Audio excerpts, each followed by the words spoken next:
अरेर थाना क्षेत्र अंतर्गत ढंगा पश्चिम के बरहीबाद के ठीक पीछे ये देख रहे हैं गड्ढा है। इसी गड्ढे के पास यहाँ पर सबकी बरामदगी हुई है और अज्ञात सब मिलने से यहाँ इलाके में मची है सनसनी। अधेड़ उम्र के अज्ञात सब मिलने से इलाके में मची सनसनी। सबको अपने कब्जे में लेकर के जांच पड़ताल में जुटी है और ये पता लगाने की कोशिश किया जा रहा है कि ये सब किसका है। सबकी पहचान की लगातार प्रयास चल रही है। और जहाँ लोगों का कहना है कि ये जो सब जिसकी बरामदगी हुई है इस 5 से 6 दिन पहले पूर्व लगातार इसको देखा जा रहा था इसी जगह पे, इसी एरिया में। क्या देखे थे आप? हम देखा लिए जे वही जब घोकरी लगा कर पड़ल रहे और ये सब विशेष चीज।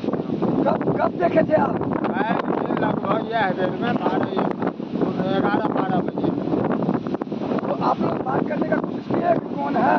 नहीं, हमारा की मतलब ये कुछ अब देखा लिए तो भेज बता शंका है तो हमने किसको कहा कुछ भी बात। तो क्या लग रहा था कि ये यहीं पर पड़ा रहता था कि कहीं घूमते भी देखते अब थे? काल भेज हम आयल रहे जगह सब दिन रहे चले कि आप आइए चले कि सबके 8 दिन से चले।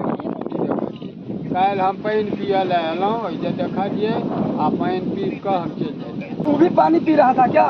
हम पानी पीबैत नहीं देखलिए घोकरी आकर पड़ल टूटल नहीं ढंगा पर बैठ।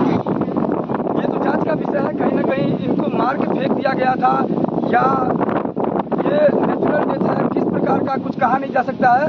पुलिस अरेर थाना पुलिस जो है अपने सबको अपने कब्जे में लिया है और जांच में जुटी है। लगातार हम आपको दिखा रहे हैं चैनल के माध्यम से घटना स्थल पर जाकर इस तरह का मधुबनी जिला का तमाम खबर।